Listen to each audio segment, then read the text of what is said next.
പ്രിയപ്പെട്ട വിദ്യാർത്ഥികളെ, എല്ലാവർക്കും ലേണേഴ്സ് ഹബിന്റെ മറ്റൊരു പ്രധാനപ്പെട്ട ക്ലാസ്സിലേക്ക് സ്വാഗതം. നമ്മൾ ഇന്നത്തെ ക്ലാസ്സിൽ പഠിക്കാൻ പോകുന്നത് MBO, that means management by objectives ആണ്. നമുക്ക് നോക്കാം എന്താണ് മാനേജ്മെന്റ് ബൈ ഒബ്ജക്റ്റീവ്സ് എന്നുള്ളത്. മാനേജ്മെന്റ് ബൈ ഒബ്ജക്റ്റീവ്സ് എന്ന് പറഞ്ഞു കഴിഞ്ഞാൽ പീറ്റർ എഫ് ഡ്രക്കർ ആണ് ഈ ഒരു കോൺസെപ്റ്റ് എന്ത് ചെയ്തിട്ടുള്ളത്, ഇൻട്രൊഡ്യൂസ് ചെയ്തിട്ടുള്ളത്. പല ഇൻഡിവിജ്വൽസും MBOനെ പറ്റിയിട്ട് പറഞ്ഞിട്ടുണ്ടെന്നുണ്ട് വെച്ചെങ്കിലും ഫാദർ അല്ലെങ്കിൽ ആരാണ് ഇതിനെ ഡെവലപ്പ് ചെയ്തതെന്നുള്ളത് നമ്മുടെ എക്സാമിൽ നമ്മളോട് ചോദിച്ചു കഴിഞ്ഞാൽ നമ്മൾ പറയേണ്ട ഒരൊറ്റ പേരേ ഉള്ളൂ, പീറ്റർ എഫ് ഡ്രക്കർ ആണ്. 1950 ഈ ഒരു ടേം കൊണ്ടുവന്നിട്ടുള്ളത്. ഇനി MBO എന്ന് പറഞ്ഞു കഴിഞ്ഞാൽ എന്താ നമുക്ക് നോക്കാം. MBO എന്ന് പറഞ്ഞാൽ ഒരു മെത്തേഡ് ആണ് where the managers and employees are collaboratively set the goals. ഇവിടെ എന്താ ചെയ്യുന്നത്, മാനേജേഴ്സും എംപ്ലോയീസും അവർ ചെയ്യേണ്ട വർക്കിന്റെ ഗോൾസുകൾ സെറ്റ് ചെയ്യുന്നത് എന്താണ്, കൊളാബറേറ്റീവ്ലി ആണ്. ദാറ്റ് മീൻസ് ഒരുമിച്ചാണ് എന്ത് ചെയ്യുന്നത്, അവർ ആ ഒബ്ജക്റ്റീവ്സ് അല്ലെങ്കിൽ ആ ഗോൾ എന്ത് ചെയ്യുന്നത് അവരവിടെ സെറ്റ് ചെയ്യുന്നത്. എന്തിൻ്റെയൊക്കെ ബേസ് ചെയ്തിട്ടുള്ള വർക്ക് പെർഫോമൻസ് അല്ലെങ്കിൽ അവരുടെ പേഴ്സണൽ ഡെവലപ്മെന്റുമായി ബന്ധപ്പെട്ടുള്ള കാര്യങ്ങളൊക്കെ അവരെന്ത് ചെയ്യുന്നു, ഒരുമിച്ചിരുന്ന് എന്ത് ചെയ്യുന്നു, സെറ്റ് ചെയ്യുന്നുണ്ട്. പിന്നെ MBAയുടെ ഒരു പ്രത്യേകത എന്ന് പറഞ്ഞാൽ ഇത് എന്ത് ചെയ്യുന്നുണ്ട്, പീരിയോഡിക്കലി അവരെന്ത് ചെയ്യുന്നുണ്ട്, ഇവാലുവേറ്റ് ചെയ്യുന്നുണ്ട്. ഓരോ ഒരു ടൈം പീരീഡിലോ, ഒരു മാസത്തിലോ അല്ലെങ്കിൽ 2 ആഴ്ച കൂടുമ്പോഴോ അല്ലെങ്കിൽ 2 മാസം കൂടുമ്പോഴോ ഒക്കെ എന്ത് ചെയ്യുന്നുണ്ട്, അതിന്റെ പ്രോഗ്രസ് എന്ത് ചെയ്യുന്നുണ്ട്, അവർ പീരിയോഡിക്കലി ഒരു പ്രോഗ്രസ് അവർ റിവ്യൂ ചെയ്യും, ഇവാലുവേറ്റ് ചെയ്യുന്നുണ്ട്. പിന്നെ MBA ചെയ്യുന്നത് എന്താ വെച്ചാൽ ensure the alignment of individual, team, departmental and organisational objectives. അതായത് പ്രധാനമായിട്ടുള്ള ഒരു ഒബ്ജക്റ്റീവ്സ് നമുക്ക് ഉണ്ടായിരിക്കും, ഓർഗനൈസേഷണൽ ഒബ്ജക്റ്റീവ്സ് ഉണ്ടായിരിക്കും. ഈ ഒബ്ജക്റ്റീവ്സിന് അനുസരിച്ച് തന്നെയല്ലേ നമ്മുടെ ഡിപ്പാർട്ട്മെന്റൽ ഒബ്ജക്റ്റീവ്സും അതുപോലെ ടീം ഒബ്ജക്റ്റീവ്സും ഇൻഡിവിജ്വൽ ഒബ്ജക്റ്റീവ്സും ഒക്കെ പോകുന്നത് എന്നുള്ളത് ഉറപ്പ് വരുത്തുകയും ചെയ്യുന്നുണ്ടെന്നാണ് പറയണത്. ആര്, MBO ചെയ്യുന്നുണ്ട്.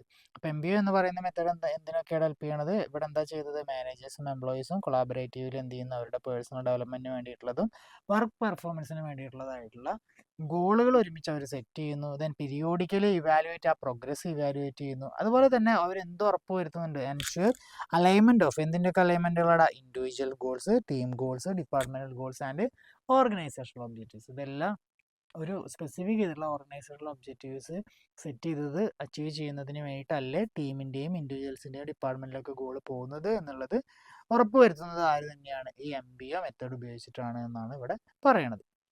ഓക്കെ ആണല്ലേ. ഇനി നമുക്ക് നോക്കാം കീ ഫീച്ചേഴ്സ്. എന്താണ് MBOയുടെ പ്രധാനപ്പെട്ട കീ ഫീച്ചേഴ്സ് എന്നുള്ളത് നോക്കാം. ഫസ്റ്റ് നോക്കാം, നമുക്ക് അതിൽ മെയിൻ കമ്പോണൻസ് തന്നെ പറയുന്നുണ്ട്. ഫീച്ചർ എന്ന് പറഞ്ഞു കഴിഞ്ഞാൽ MBO focus on the goal setting on achievement. ഇവിടെ പറയുന്നുണ്ട് എന്താണ് മെയിൻ ആയിട്ടുള്ള കീ ഫീച്ചർ അല്ലെങ്കിൽ മെയിൻ ഫീച്ചർ എന്ന് പറഞ്ഞു കഴിഞ്ഞാൽ focus on goal setting and achievement. ഇവിടെ എന്താ ചെയ്യുന്നത്, ഗോളുകൾ സെറ്റ് ചെയ്യുക. എങ്ങനെ സെറ്റ് ചെയ്യണത്, ഒറ്റയ്ക്കാണോ, അല്ല, കൊളാബറേറ്റീവ്ലി മാനേജേഴ്സ് ആൻഡ് എംപ്ലോയീസ് ഒരുമിച്ചിരുന്നിട്ടാണ് അവർ എന്ത് ചെയ്യുന്നത്, ആ ഗോൾ സെറ്റ് ചെയ്യുന്നത്. ദെൻ അതിന്റെ അച്ചീവ് ചെയ്യുക എന്നുള്ളതാണ് MBOയുടെ പ്രധാനപ്പെട്ട ഒബ്ജക്റ്റീവ് എന്ന് പറയുന്നത്. നമുക്ക് നോക്കാം അടുത്തത് എന്തൊക്കെയാണ് ഇതിന്റെ ബേസിക് കമ്പോണൻസ്, എന്തൊക്കെ ഭാഗങ്ങളാണ് ഇതിൽ വരുന്നത്. ഫസ്റ്റ് MBOയുടെ കമ്പോണന്റ് ആണ് ഗോൾ സെറ്റിംഗ്. നമ്മൾ ഓൾറെഡി പറഞ്ഞ കാര്യമാണ്, ഡിഫൈനിങ് ക്ലിയർ ഒബ്ജക്റ്റീവ്സ്. നമ്മൾ പ്രോപ്പറായിട്ട് അതിന്റെ ഗോൾ സെറ്റ് ചെയ്ത് വെക്കുന്നു. രണ്ടാമത്തെ സബോർഡിനേറ്റ് പാർട്ടിസിപ്പേഷൻ. നമ്മൾ പറഞ്ഞ എന്താ, മാനേജേഴ്സ് മാത്രമല്ല ഗോൾ സെറ്റ് ചെയ്യണത്, ആരാ, സബോർഡിനേറ്റ്സ് ആയിട്ടുള്ള എംപ്ലോയീസിനെ അവർ എന്ത് ചെയ്യുന്നുണ്ട്, ഇൻവോൾവ് ചെയ്യിക്കുന്നുണ്ട്. അതാണ് പറയണത് involving employees in goal formulation. മൂന്നാമത്തെ അത് ഇംപ്ലിമെന്റ് ചെയ്യണം. നമ്മൾ ഗോൾ മാത്രം സെറ്റ് ചെയ്ത് വെച്ചിട്ടൊന്നും വലിയ കാര്യമില്ല. ആ സെറ്റ് ചെയ്ത് ഗോൾ എന്ത് ചെയ്യണം, എക്സിക്യൂട്ട് ചെയ്യണം. അല്ലെങ്കിൽ അത് ആ plan executing plans to achieve goals ചെയ്യണം. നമുക്ക് ആ ഗോൾ അച്ചീവ് ചെയ്യുന്നതിന് വേണ്ടിയിട്ട് നമ്മൾ കുറേ സബായിട്ടുള്ള പ്ലാനുകളൊക്കെ നമ്മൾ എന്ത് ചെയ്യണം, എക്സിക്യൂട്ട് ചെയ്യണം. അതാണ് ഇംപ്ലിമെന്റേഷൻ എന്നുള്ളതിൽ പറയുന്നത്. നെക്സ്റ്റ് ഇതെല്ലാം കഴിഞ്ഞ് കഴിഞ്ഞാൽ നമ്മൾ എന്ത് ചെയ്യണം, ഇതിന്റെ പെർഫോമൻസ് അപ്രീസിയൽ ആൻഡ് ഫീഡ്ബാക്ക്. നമ്മൾ വിചാരിച്ച പോലെ ഇത് കറക്റ്റ് ആയിട്ട് പോകുന്നുണ്ടോ എന്നുള്ളത് നമ്മൾ ഫീഡ്ബാക്കിലൂടെ അത് കറക്റ്റ് ആയിട്ട് എന്ത് ചെയ്യണം, അപ്രൈസിൽ ചെയ്തുകൊണ്ടിരിക്കണം എന്നാണ് പറയുന്നത്. Assessing progress and providing feedback. So these are the 4 components comes under the management by objectives. ഏതൊക്കെയാണ്, goal setting, subordinate participation, implementation, performance appraisal and feedback. ഇവിടെ കോൺസെപ്റ്റ് ആണ് മാനേജ്മെന്റ് ബൈ മോട്ടിവേഷൻ. അതിനെ നമുക്ക് MBM എന്ന് പറഞ്ഞ് വിളിക്കാം. മോട്ടിവേഷൻ എന്ന് പറഞ്ഞു കഴിഞ്ഞാൽ എന്താ, നിങ്ങൾ എല്ലാവരും മോട്ടിവേറ്റ് ആയിട്ടുള്ള ആൾക്കാരാണോ, ഒന്ന് ആലോചിച്ച് നോക്കിയേ. Motivation is the process of എന്താ, സ്റ്റിമുലേറ്റിംഗ് ഇൻഡിവിജ്വൽസ്. വളരെ ഇമ്പോർട്ടൻ്റ് ആണത്, stimulating individuals to take action to achieve goals. അല്ലേ, നമ്മളൊരു കാര്യം, ഒരു ലക്ഷ്യം നമ്മൾ വെച്ചിട്ടുണ്ടെന്ന് വെച്ചെങ്കിൽ ആ ലക്ഷ്യത്തിലേക്ക് നമ്മൾ എത്തിച്ചേരുന്നതിന് വേണ്ടിയിട്ട് നമ്മളെ സ്റ്റിമുലേറ്റ് ചെയ്യുന്ന അല്ലെങ്കിൽ നമുക്കൊരു ഉത്തേജനം തരുന്ന ആ ഒരു പ്രോസസ്സിനെയാണ് എന്തെന്ന് പറയണത്, മോട്ടിവേഷൻ എന്ന് പറയണത്. അപ്പോൾ ഇനി ഇവിടെ മാനേജ്മെന്റ് ബൈ മോട്ടിവേഷൻ എന്ന് പറഞ്ഞാൽ സിമ്പിളായിട്ട് എന്തായിരിക്കും നിങ്ങൾ പറഞ്ഞത്, എന്താ മാനേജേഴ്സ് എംപ്ലോയീസ് നല്ല രീതിയിൽ വർക്ക് പെർഫോം ചെയ്യുന്നതിന് വേണ്ടിയിട്ട് മാനേജേഴ്സ് എന്ത് ചെയ്യുക, അവരെ സ്റ്റിമുലേറ്റ് ചെയ്യുക. ഈ ആക്ടിവിറ്റിയാണ് ഇതെന്ന് പറയുന്നത് മാനേജ്മെൻറ്റ് ബൈ മോട്ടിവേഷൻ എന്ന് പറയുന്നത്. ഇനി ഇങ്ങനെ സ്റ്റിമുലേറ്റ് ചെയ്യുന്നതിന് വേണ്ടിയിട്ട് മോട്ടിവേറ്റ് ചെയ്യുന്നതിന് വേണ്ടിയിട്ട് ഒരു ഓർഗനൈസേഷനിൽ ഡിഫറെൻറ്റ് ടൈപ്സ് ഓഫ് മെത്തേഡുകൾ വരെ എന്തുണ്ട് അവർ യൂസ് ചെയ്യാറുണ്ടെന്നാണ് പറയുന്നത്. അപ്പോൾ നമുക്ക് നോക്കാം. Management by motivation refers to the process by which managers encourage employees എന്തിനു വേണ്ടിയിട്ട് to be productive and effective ആയിരിക്കുന്നതിന് വേണ്ടിയിട്ട്, എഫക്റ്റീവ് ആയിട്ടിരിക്കുന്നതിന് വേണ്ടിയിട്ട്. Okay, then it is the managers responsibility to motivate employee to perform. ഇത് ആരുടെ റെസ്പോൺസിബിലിറ്റിയാണ്? ഏതൊരു മാനേജറിൻ്റെ റെസ്പോൺസിബിലിറ്റിയാണ് അവരുടെ എംപ്ലോയീസിനെ മാക്സിമം അടിപൊളിയായിട്ട് എന്ത് ചെയ്യുക, പെർഫോം ചെയ്യിക്കുക എന്നുള്ളത്. പറഞ്ഞതുപോലെ വാരിയസ് മോട്ടിവേഷൻ ടെക്നിക്സുകൾ ഇവിടെ ഉണ്ട്. നമുക്ക് നോക്കാം എന്തൊക്കെ മെത്തേഡുകളാണ് എംപ്ലോയീസിനെ മോട്ടിവേഷൻ ചെയ്യുന്നതിന് വേണ്ടിയിട്ട് ഒരു ഓർഗനൈസേഷനുള്ളത്.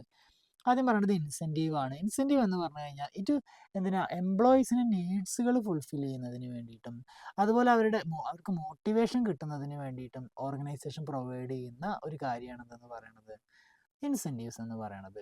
Measures aimed at the encourage improve. ഇത് എന്തിനു വേണ്ടിയിട്ടാണ് ഇൻസെൻറ്റീവ് കൊടുക്കുന്നത് എന്നുള്ളതാണ് പറയുന്നത്. എൻകറേജ് ആൻഡ് ഇംപ്രൂവ്ഡ് പെർഫോമൻസ്, എംപ്ലോയീസിൻ്റെ പെർഫോമൻസ് ഇംപ്രൂവ് ചെയ്യുന്നതിന് വേണ്ടിയിട്ട്. അപ്പോൾ ഒരു ഓർഗനൈസേഷനിലെ എംപ്ലോയീസിൻ്റെ പെർഫോമൻസ് ഇംപ്രൂവ് ചെയ്യുന്നതിന് വേണ്ടിയിട്ടും എന്ത് ചെയ്യുക, പിന്നെ അതുപോലെ തന്നെ എംപ്ലോയീസിൻ്റെ മോട്ടിവേഷൻ എൻഹാൻസ് ചെയ്യുന്നതിന് വേണ്ടിയിട്ടും എംപ്ലോയീസിൻ്റെ ആവശ്യങ്ങൾ ഫുൾഫിൽ ചെയ്യുക, നീഡ്സുകൾ ഫുൾഫിൽ ചെയ്യുന്നതിന് വേണ്ടിയിട്ടും ഓർഗനൈസേഷൻ കൊടുക്കുന്ന ഒരു മോട്ടിവേഷനാണ് എന്തെന്ന് പറഞ്ഞാൽ ഇൻസെൻറ്റീവ് എന്ന് പറയുന്നത്. അല്ല, നമ്മൾ വർക്ക് ചെയ്തവരൊക്കെ ഉണ്ടെന്ന് വെച്ചെങ്കിൽ ചിലപ്പോൾ നമ്മൾ കുറേ അധികം ഓവറായിട്ട് വർക്ക് ചെയ്താൽ അല്ലെങ്കിൽ കുറേ സെയിലൊക്കെ നടന്നു കഴിഞ്ഞാൽ ആ കമ്പനിയിൽ നിന്ന് എന്ത് കിട്ടൂടാ, നമുക്ക് ഇൻസെൻറ്റീവ് ആയിട്ടൊക്കെ നമ്മൾ എന്ത് ചെയ്യും, നമ്മൾ നല്ല രീതിയിൽ വർക്ക് പെർഫോം ചെയ്ത് കഴിഞ്ഞാൽ അവർ നമുക്ക് ഇൻസെൻറ്റീവ് തരും. ചില ബാങ്കുകളിലൊക്കെ ആണെങ്കിൽ നമ്മൾ ടാർഗറ്റൊക്കെ പ്രോപ്പറായിട്ട് അച്ചീവ് ചെയ്ത് കഴിഞ്ഞാൽ, ടാർഗറ്റായിട്ടും കൂടുതൽ കാര്യങ്ങൾ നമ്മൾ വർക്ക് ചെയ്ത് കഴിഞ്ഞാൽ നമുക്ക് അവരെന്ത് തരും, ഇൻസെൻറ്റീവ് തരും.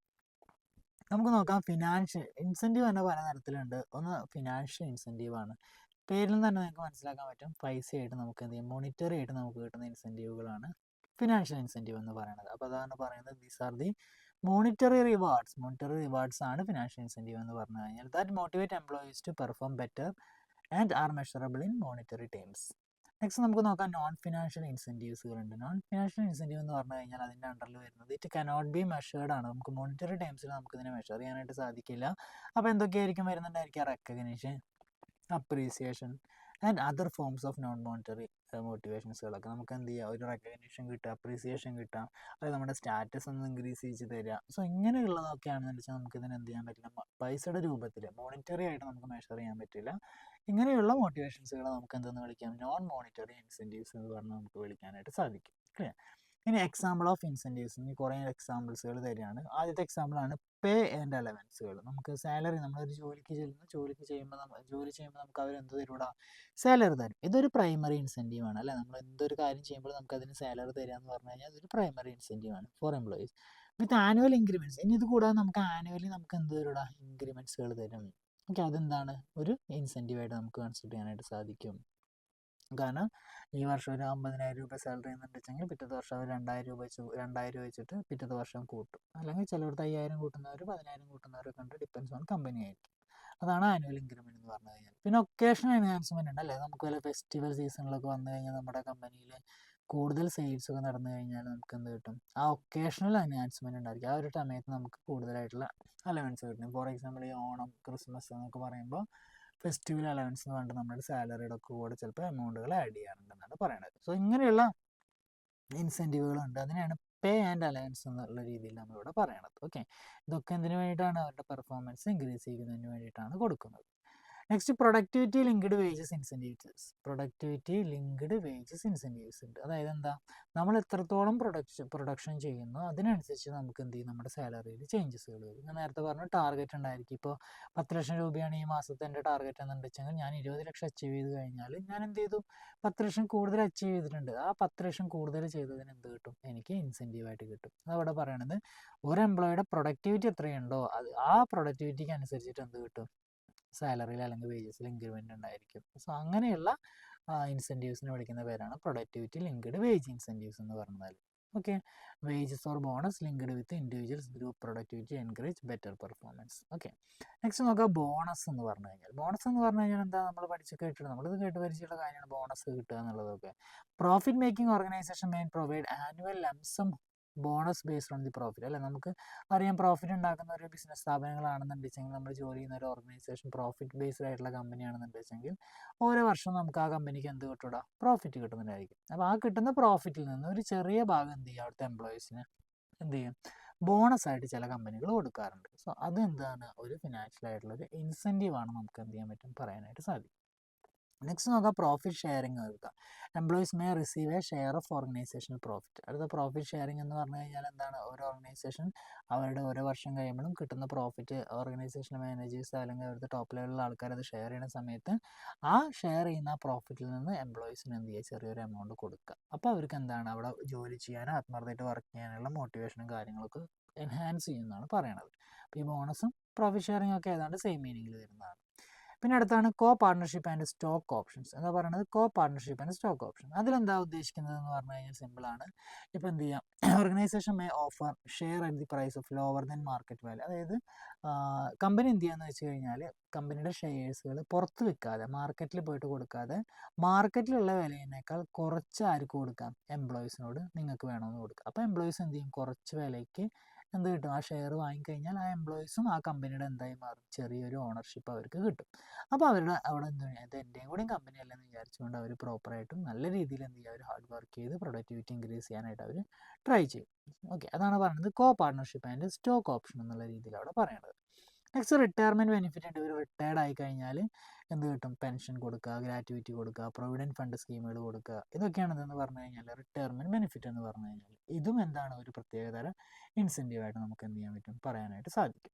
പിന്നെ പെർക്വിസിറ്റ്സുകളുണ്ട്. പെർക്വിസിറ്റ്സ് എന്ന് പറഞ്ഞു കഴിഞ്ഞാൽ നമ്മളൊരു ഓർഗനൈസേഷനിൽ ജോലി ചെയ്യുമ്പോൾ നമുക്ക് അവിടെ ലഞ്ച് പ്രൊവൈഡ് ചെയ്യുന്നു, ടീ സ്നാക്സ് തരുന്നു, അതുപോലെ തന്നെ നമുക്ക് ആ എംപ്ലോയറുടെ കാറ് നമുക്ക് ഉപയോഗിക്കാനായിട്ട് തരുന്നു, അല്ലെങ്കിൽ അവർ തന്നെ എന്താണ് അവരുടെ സ്ഥലം, അവരൊരു ഫ്ലാറ്റൊക്കെ എടുത്തിട്ട് നമുക്ക് താമസിക്കാനായിട്ടുള്ള റെൻറ്റ് ഫ്രീ അക്കോമഡേഷൻ നമുക്ക് എന്ത് ചെയ്യും, നമ്മൾ പൈസ ഒന്നും കൊടുക്കേണ്ട, അവർ ഫ്രീ ആയിട്ട് ഫുഡ് ആൻഡ് അക്കോമഡേഷൻ തരുന്നു.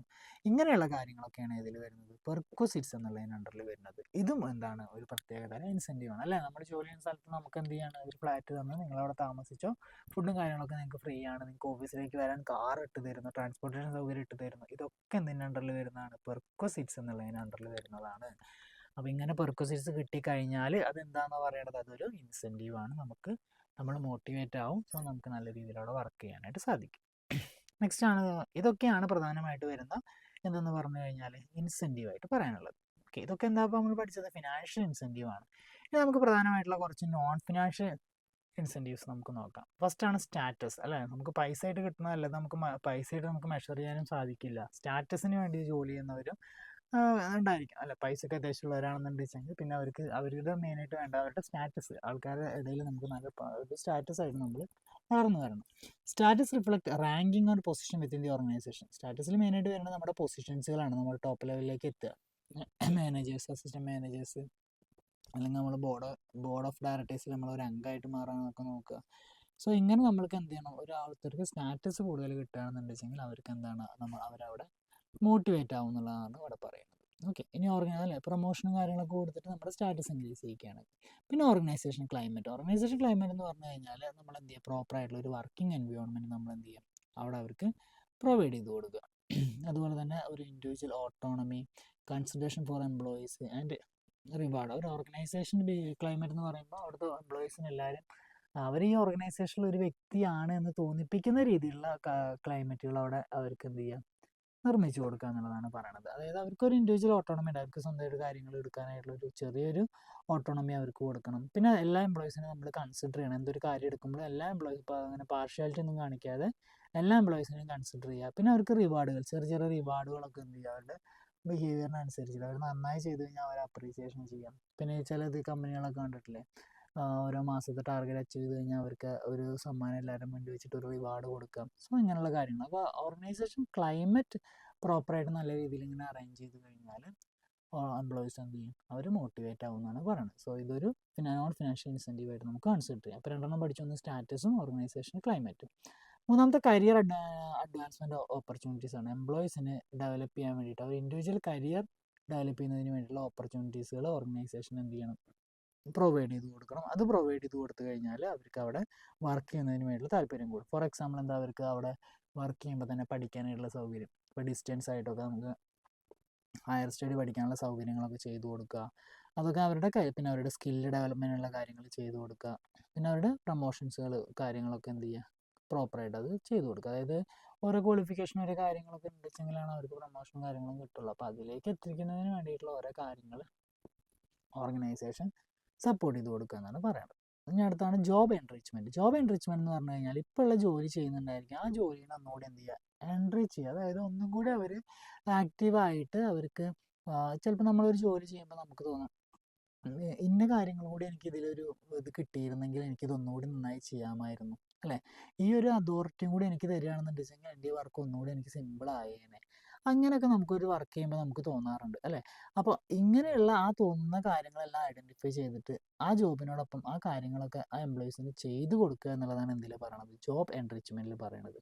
നോക്കാം, job enrichment involves designing jobs with diverse and challenging responsibility to make work interesting. അതായത് അവരുടെ വർക്ക് ഇൻട്രസ്റ്റിംഗ് ആക്കുന്ന, എംപ്ലോയീസിൻ്റെ ആ വർക്ക് ഇൻട്രസ്റ്റിംഗ് ആക്കുന്ന എല്ലാ കാര്യങ്ങളും എന്ത് ചെയ്ത് കൊടുക്കുക, ഓർഗനൈസേഷൻസ് ചെയ്തു കൊടുക്കുകയാണെന്ന് വെച്ചെങ്കിൽ അവർക്ക് ജോലി ചെയ്യാനായിട്ടുള്ള താല്പര്യം അവിടെ ഇൻക്രീസ് ചെയ്യും. ദിസ് ഇൻക്ലൂഡ് പ്രൊവൈഡിങ് ഇതെന്തൊക്കെയാണ് ഞാൻ നേരത്തെ പറഞ്ഞ പോലെ പ്രൊവൈഡിങ് ഓട്ടോണമി, അവർക്കൊരു അധികാരം, ഒറ്റയ്ക്ക് തീരുമാനമെടുക്കാനുള്ള ഒരു അധികാരം കൊടുക്കുക, അതിൻ്റെ റെസ്പോൺസിബിലിറ്റീസ് അവർ കൊടുക്കുക, പിന്നെ അവർക്ക് വേണ്ടി അവരുടെ ഗ്രോത്തിന് വേണ്ടിയിട്ടുള്ള അവസരങ്ങളൊക്കെ നമ്മൾ ഓർഗനൈസേഷൻ ഉണ്ടാക്കി കൊടുക്കുക. And task requiring higher level of skills, നമ്മൾ സ്കിൽസ് ഡെവലപ്മെൻറ്റിനുള്ള കാര്യങ്ങളൊക്കെ എന്ത് ചെയ്ത് കൊടുക്കുക, ചെയ്തു കൊടുക്കുക. ഇതൊക്കെയാണ് ഇതിൽ വരുന്നത് ജോബ് എൻറിച്ച്മെൻറ്റ് എന്നുള്ള പോയിന്റിൽ മെയിനായിട്ട് വരുന്നത്. ഓക്കെ, നെക്സ്റ്റ് നോക്കാം, എംപ്ലോയീസ് റെക്കഗ്നേഷൻ പ്രോഗ്രാം. എംപ്ലോയീസിനെ അഭിനന്ദിക്കുന്ന പ്രോഗ്രാംസുകൾ എന്ത് ചെയ്യുക, നമ്മൾ കണ്ടക്ട് ചെയ്യുക. ഫോർ എക്സാമ്പിൾ ഇവിടെ പറയുന്നത് കൺഗ്രാജുലേറ്റിംഗ് എംപ്ലോയീസ് ഓഫ് ദെയർ അച്ചീവ്മെൻറ്റ്സ്. ഏതൊരു എംപ്ലോയീസ് നല്ല രീതിയിൽ എന്തെങ്കിലും അച്ചീവ് ചെയ്ത് കഴിഞ്ഞാൽ അവരെ പ്രോപ്പറായിട്ട് കൺഗ്രാജുലേറ്റ് ചെയ്യുക. പിന്നെ ഡിസ്പ്ലേയിൽ അവരുടെ പേരിടുക, അവരുടെ ടാർഗറ്റും കാര്യങ്ങളൊക്കെ ഇട്ട് കഴിഞ്ഞാൽ ന്യൂസ് ലെറ്ററിലോ ഡിസ്പ്ലേയിലൊക്കെ അവരുടെ പേര് പതിച്ചാൽ അവർക്കൊരു മോട്ടിവേഷനാണ്. പിന്നെ പ്രൊവൈഡിങ് ക്യാഷ് റിവാർഡ്സ്, സർട്ടിഫിക്കറ്റ്സ് ഒക്കെ കൊടുക്കുക. പിന്നെ അവരുടെ സജഷൻസുകളിലൊക്കെ ഒരു വാല്യൂ കൽപ്പിക്കുക. അവരോട് ചോദിക്കുക, നിങ്ങൾക്ക് എന്തെങ്കിലും സജഷൻസുകൾ ഉണ്ടെങ്കിൽ ആ സജഷൻസുകൾ മനസ്സിലാക്കുക, അതിനൊരു വാല്യൂ കൊടുക്കുക. പിന്നെ നമ്മളെപ്പോഴും ജോബ് സെക്യൂരിറ്റീസ് അല്ലേ, എപ്പോഴും ഇങ്ങനെ നമുക്ക് പേടിച്ചുകൊണ്ട് ജോലി ചെയ്യേണ്ട ഒരു സിറ്റുവേഷൻ ഉണ്ടാവരുത്. ജോലി പോവോ, അടുത്ത പോലെ ഞാനിവിടെ ഉണ്ടാവുമോ, അങ്ങനത്തെ ഒരു പേടി അവർക്ക് ഉണ്ടാവരുത്. ആ ഒരു ജോബ് സെക്യൂരിറ്റീസ് ഓർഗനൈസേഷൻ ഉറപ്പ് വരുത്തി കഴിഞ്ഞാൽ നമുക്ക് എന്ത് ചെയ്യാൻ പറ്റുമോ, എനിക്ക് കുറേ കാലം വർക്ക് ചെയ്യേണ്ട ഓർഗനൈസേഷനാണ്, അപ്പോൾ ഞാനിവിടെ നന്നായിട്ട് വർക്ക് ചെയ്യണം എന്നുള്ളൊരു തോന്നൽ എന്തുണ്ടായിരിക്കും, അവർക്ക് ഉണ്ടായിരിക്കും. അതുവഴി ഓർഗനൈസേഷൻ്റെ ഡെവലപ്മെൻറ്റ് അത് കാരണമാകും. അതാണ് ജോബ് സെക്യൂരിറ്റി. നെക്സ്റ്റ് ആണ് എംപ്ലോയീസ് പാർട്ടിസിപ്പേഷൻ എന്ന് പറയുന്നത്. Employees participation involving staff and decision making. നമ്മുടെ തീരുമാനങ്ങളും കാര്യങ്ങളൊക്കെ എടുക്കുന്നതിൽ എംപ്ലോയീസിൻ്റെ ഒരു മീറ്റിംഗ് കൂടി അവരുടെ കാര്യങ്ങളും കൂടിയൊക്കെ ചോദിച്ച് അവർ കൂടി ഒരുമിച്ചാണ് നമ്മുടെ ഓർഗനൈസേഷൻ്റെ കാര്യങ്ങളൊക്കെ എടുക്കുന്നത് എന്നുള്ളൊരു തോന്നൽ അവർക്ക് ഉണ്ടാക്കി കഴിഞ്ഞാൽ ഓർഗനൈസേഷൻ്റെ പെർഫോമൻസും അവരുടെ ഇൻഡിവിജ്വൽ പെർഫോമൻസും ഇൻക്രീസ് ചെയ്യാനായിട്ടുള്ള സാധ്യതയുണ്ട്. So employees participation decision making എന്ന് പറയുന്നത് ഒരു പ്രധാനപ്പെട്ട ഒരു ഇൻസെൻറ്റീവ്, നോൺ ഫിനാൻഷ്യൽ ഇൻസെൻറ്റീവായിട്ട് നമുക്ക് കൺസിഡർ ചെയ്യാവുന്നതാണ്. ഓക്കെ, അപ്പോൾ ഇത്രയും കാര്യങ്ങളാണ് നമുക്ക് പ്രധാനമായിട്ട് മാനേജ്മെൻറ്റ് ബൈ മോട്ടിവേഷൻ എന്നുള്ളതിൽ ഡിഫറെൻറ്റ് ടൈപ്സ് ഓഫ് ഇൻസെൻറ്റീവ്സുകൾ ഉണ്ട് നമ്മൾ പഠിച്ചു. ഫിനാൻഷ്യൽ ഇൻസെൻറ്റീവ്സ്, അതുപോലെ തന്നെ നോൺ ഫിനാൻഷ്യൽ ഇൻസെൻറ്റീവ്സ് ഉണ്ട്. ആ ഇൻസെൻറ്റീവ്സ് എന്താണെന്നുള്ളതൊക്കെ ഒന്ന് ജസ്റ്റ് ഒന്ന് മനസ്സിലാക്കി വയ്ക്കുക. ജസ്റ്റ് ഒന്ന് വായിച്ചു പോയാൽ മതി, കാരണം ഇതൊക്കെ നമുക്ക് അറിയാവുന്ന സിമ്പിളായിട്ടുള്ള കാര്യങ്ങളൊക്കെ തന്നെയാണ്. ഓക്കെ, നെക്സ്റ്റ് നമുക്കൊന്ന് നോക്കാനുള്ളത് ഫങ്ഷൻസ് ഓഫ് മാനേജ്മെൻ്റ് ആണ്. നമ്മുടെ ഫസ്റ്റ് ക്ലാസ്സിൽ നമ്മൾ കുറച്ച് കാര്യങ്ങൾ പറഞ്ഞിരുന്നു. അപ്പോൾ ഇതിൽ മെയിനായിട്ട് നോക്കാനുള്ളത് ഇപ്പോൾ ഹെൻറി ഫയോൾ കൊണ്ടുവന്നിട്ടുള്ള പ്രധാനപ്പെട്ട മാനേജ്മെൻറ്റ് ഫങ്ഷൻസ് എന്ന് പറഞ്ഞു കഴിഞ്ഞാൽ forecasting and planning, organising, commanding, coordinating, controlling ആണ്. അപ്പോൾ ഇതൊന്നും നിങ്ങൾ പഠിച്ചു വെക്കണം. ഹെൻറി ഫയോൾസ് ഡെവലപ്പ് ചെയ്തിട്ടുള്ള ഫങ്ഷൻസുകൾ ഏതൊക്കെയാണെന്ന് ചോദിച്ചു കഴിഞ്ഞാൽ forecasting and planning, organising, commanding, coordinating, controlling ആണ്. ഇനി അതുപോലെ തന്നെ ജോർജൻ ആർ ടെറി എന്ന് പറയുന്ന ഒരു അദ്ദേഹമുണ്ട്, ഒരു സയൻറ്റിസ്റ്റ് ആയിട്ടുള്ള ആളുണ്ട്. അദ്ദേഹം കൊണ്ടുവന്നിട്ടുള്ളത് ജോർജ് ആർ ടെറി എന്ന് പറയുന്ന ആൾ. അപ്പോൾ GR ടെറി എന്നൊക്കെ ക്വസ്റ്റ്യൻ പേപ്പറിൽ കാണാം. ആൾ കൊണ്ടുവന്നിട്ടുള്ള മാനേജ്മെൻറ്റിൻ്റെ ഫംഗ്ഷൻ എന്ന് പറയുന്നത് പ്ലാനിങ്, ഓർഗനൈസിങ്, ആക്ച്വലൈസിങ്, കൺട്രോളിങ് ആണ്. അപ്പോൾ ഈ ആക്ച്വലൈസിങ് എന്ന് പറഞ്ഞു കഴിഞ്ഞാൽ എന്തൊക്കെ അതിൽ വരുന്നുണ്ട്, ഡയറക്റ്റിംഗ്, മോട്ടിവേറ്റിംഗ്, കോർഡിനേറ്റിംഗ് വരുന്നുണ്ട്. അപ്പോൾ ഇത് മറക്കരുത്, ജോർജ് ആൻഡ് ടെറി ആണ്. ആക്ച്വലൈസിങ് എന്ന് പറഞ്ഞ ഒരു വീട് ക്വസ്റ്റ്യൻ പേപ്പറിൽ കാണുകയാണെന്ന് വെച്ചെങ്കിൽ it is connected with George R Terry ആണെന്നുള്ളത് മനസ്സിലാക്കി വയ്ക്കുക. അപ്പോൾ ഇദ്ദേഹത്തിൻ്റെ ഫംഗ്ഷൻ എന്തൊക്കെയാണ്, planning, organising, actualising. Actualising includes directing, motivating and coordinating. Then controlling എന്ന് പറയുന്നതാണ് ജോർജ് ആൻഡ് ടെറി ഡെവലപ്പ് ചെയ്തിട്ടുള്ളത്. നെക്സ്റ്റ് അടുത്ത ഗുലിക് ക്ലാസിഫിക്കേഷൻ. ഇത് ഭയങ്കരമാണ്. പോർട്ട് സ്കോർ എന്നുള്ള രീതിയിലാണ് ഇതുപോലത്തെ എക്സാമിന് വേണ്ടി ചോദിച്ചിട്ടുണ്ട് കേട്ടോ. പോർട്ട് സ്കോർ ഡെവലപ്പ് ചെയ്തിട്ടുള്ളത് ഗുലിക്സ് എന്ന് പറഞ്ഞാണ്. ലൂതർ ഗുലിക് എന്ന് പറയുന്ന ആളാണ് ഇത് ഡെവലപ്പ് ചെയ്തിട്ടുള്ളത്. ഇദ്ദേഹം പോർട്ട് സ്കോർ എന്ന് പറഞ്ഞൊരു ഇതുണ്ട്. അപ്പോൾ ഇത് ഈ കോഡ് വെച്ച് തന്നെ പഠിക്കാം കേട്ടോ.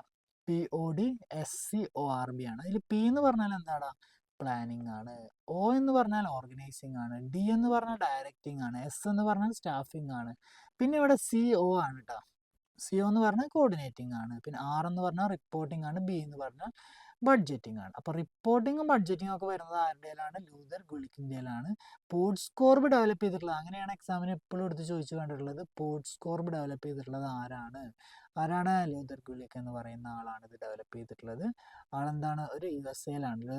First director of the national institute of public administration.